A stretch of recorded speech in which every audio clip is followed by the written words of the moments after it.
The UMass offense is red hot. 2 straight wins for the Gorillas here on Garber Field, looking to make it a 3rd straight victory to close out this homestand. Their opponent, the NJIT Highlanders, just 1 game on the season due to some weather concerns. They are looking to test themselves against prestige opposition.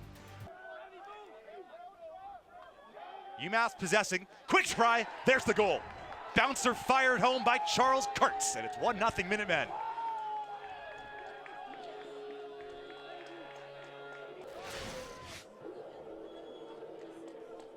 See Kurtz, the lefty, going right to left.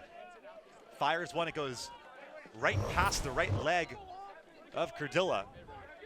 And UMass gets the game's first tally. Quarter in something like 21 minutes, which is pretty remarkable. I mean, you never know. You could get 4 goals in a minute or something like that, but that typically happens late in games. EMO here, Tarowski with it for UMass up top. Now Hogan on the wing, way too easy. Trace Hogan only took 10 seconds on the EMO, and UMass up by 2.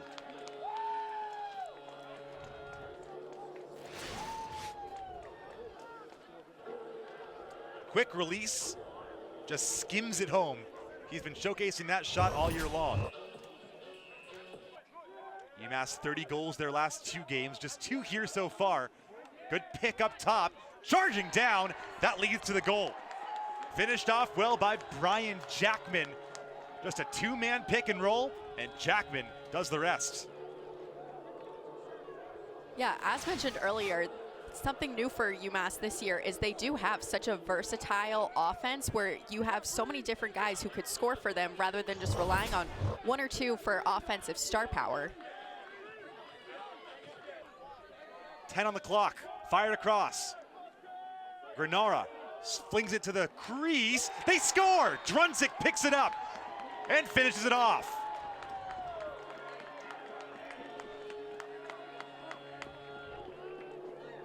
It looked like that was a broken play, Sarah, but Aiden Drunzik somehow managed to find this through 5 bodies.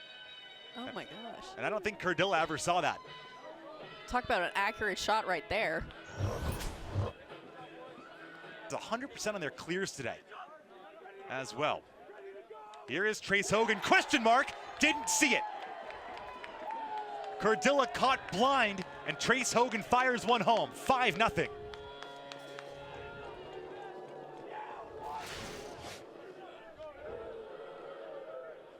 Oh, not even a question mark, just a pure face dodge. Stuck with it in the same direction, and I don't think they were expecting a shot there at all.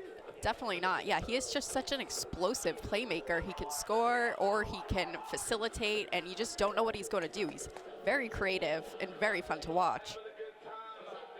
By Jackman, who's got 1 goal today. He had a lane, and he'll slow it down instead with 15 to work with. Here is Hogan, gets the screen. Hogan, goal line extended, drops it off. Krish through 2, Granara, beauty. 6-0, UMass using every second of the shot clock, and Robbie Granara fires it home. Yeah, for a freshman especially, Granara really just has a lot of versatility to him. You know, he had a hat trick with 5 ground balls against Quinnipiac, and that was kind of a Ryder Garnsey-esque finishes sometimes we see from him. He's very exciting to watch and only continues to evolve. UMass has gone without giving up a goal since at least 2016. I'm still working my way back in the record book even further to figure out the official record as we continue on here. That shot off the pipe from Trace Hogan. Aubel's there, and he finishes. Aubel takes the contact. He gets his 3rd goal in 2 games. Another pole goal. UMass adds the extra point. It is 7-0.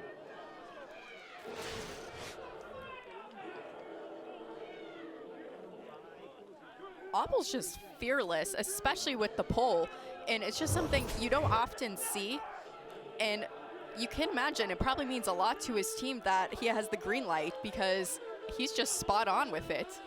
UMass has not had a ton of scoring defensemen over the last couple of years, in part because this team has been so midfield heavy.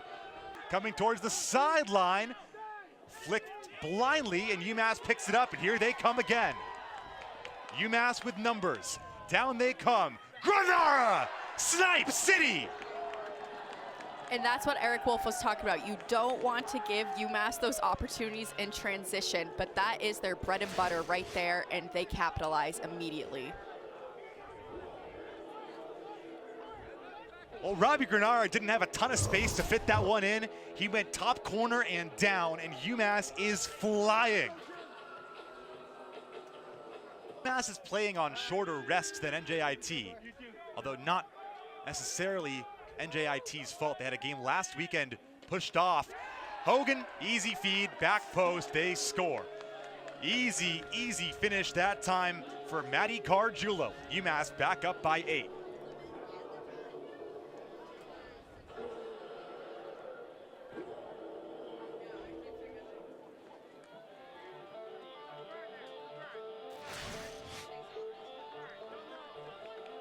Yeah, just a beautiful pass from Trace Hogan there, speaking to that ability as a playmaker, scoring, facilitating, and then just a perfect finish. He's shifty as well. We saw that time as a little swim move to the inside. NJIT with 1 second to get it across. They didn't do it. Failed clear. And here comes UMass. This is why you ride. Granara bouncing, hat trick. That's why you ride if you're an attackman.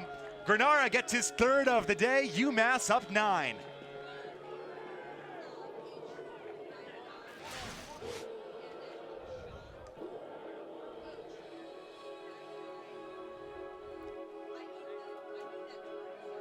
Again, just so little hesitation. And like we mentioned, he is living up to that vanity number as a freshman.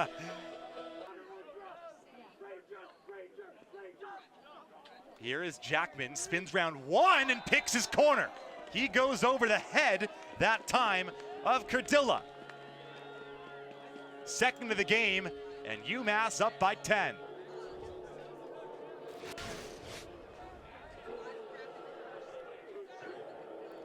Hits that top right perfectly. Right, fake low, go high. I think he caught Cardilla guessing down low there. It is a fun element, though, without a doubt. Especially in 6s. Really makes or break it. Kurtz, far side, Hogan, bounces, scores. Hat trick, Hogan. Now that would have been a 2-pointer. Well, the assist that time coming from Charles Kurtz, who got the scoring started. Trace Hogan continues to do Trace Hogan things as he's now up to a 4-point game, and UMass just running away with this one here. And it just seems like he has the ability to finish from anywhere on the field. Hemberger leads the way with 10 shots and a goal for NJIT.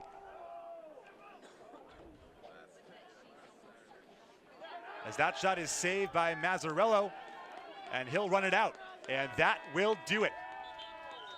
3rd straight win for UMass, who's outscored opponents 42-15 over this winning streak. Minutemen take care of business and move to 3-1.